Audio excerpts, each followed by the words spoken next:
ఆనంది, ఆగు. ఏంటక్క, ఏమైంది? మురళీ జయంతి మధ్యాహ్నం కంపెనీలో పార్టీ ఇచ్చి నిన్ను కూడా వడ్డించమంటే అశ్విన్ మనసు గాయపడేలా మాట్లాడేవంటగా.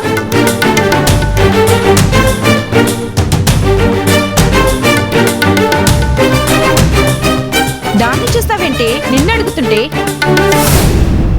అందరి ముందు అశ్విన్ని అలా అవమానించడం ఏంటి? నీకు అంత పొగరేంటి? అక్కడ వార్త అప్పుడే ఇక్కడికి మోసేసావా సౌందర్య? ఇదేం బాగలేదు. అశ్విన్ అన్న నన్ను ఈ హాస్టల్లో చేర్చింది నీ గురించి చెప్పడానికి. అంటే అదే పనిలో ఉంటావా? తప్పు నువ్వు చేసి పాపం దాన్నంటావేంటే? నేనేం తప్పు చేశానక్క? అశ్విన్ని అలా తీసి పారేసి మాట్లాడడం తప్పు కాదా? ఇవాళ కాకపోతే రేపు, రేపు కాకపోతే ఎల్లుండి అర్థం చేసుకుంటామని చూస్తుంటే అసలు నువ్వు ఎప్పటికీ మారేలా అనిపించట్లేదు. అందరి ముందు ఎగిరెగిరి పడుతూ నీ జీవితాన్ని నువ్వే చేతులారా నాశనం చేసుకుంటున్నావు. చెల్లివని గారవంగా చూసుకుంటున్నాను కదా, అదే నీ పొగరు.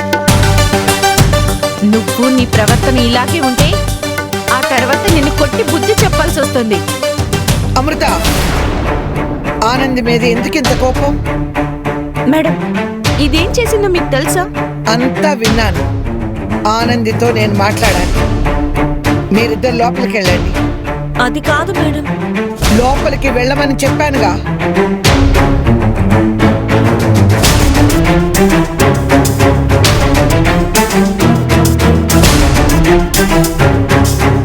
ఏంటి ఆనంది ఇది?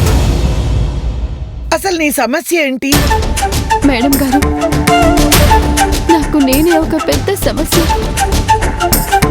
నా విషయంలో జరిగిన ఒక దారుణం గురించి పైకి చెప్పుకోలేక, లోపల దాచుకోలేక బాధపడుతూ అందరినీ ఇలా బాధ పెడుతూ ఉంటున్నాను. అదే నా సమస్య. చూడాలండి, జీవితం ఒక ప్రయాణం. ఆ ప్రయాణంలో ఎన్నో ఆటంకాలు, ఊహించని సంఘటనలు జరుగుతూ ఉంటాయి.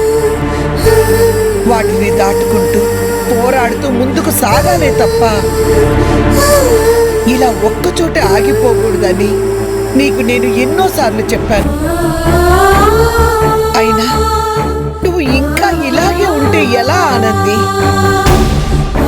అందరినీ బాధ పెడుతున్నావని తెలిసినప్పుడు ఇలాగేనా ప్రవర్తించేది? నీ విషయంలో జరిగింది అంత తేలిగ్గా తీసుకునేది కాదు, అది అందరికీ తెలుసు.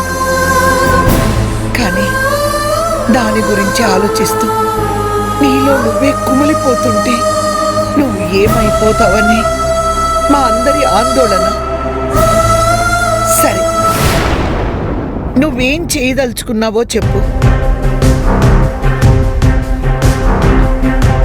నిన్నే ఆనంది అడుగుతున్నది, చెప్పు. నాకు న్యాయం కావాలి. అశ్విన్ నాకు కట్టిన ఈ తాళిని మా ప్రేమకు తగ్గ ఫలితం అనుకోవాలో, ఇలాంటి సమయంలో తాళి కట్టి అశ్విన్ తనకి తాను ద్రోహం చేసుకుంటున్నాడని ఏడవాలో అర్థం కావడం లేదు మేడం గారు.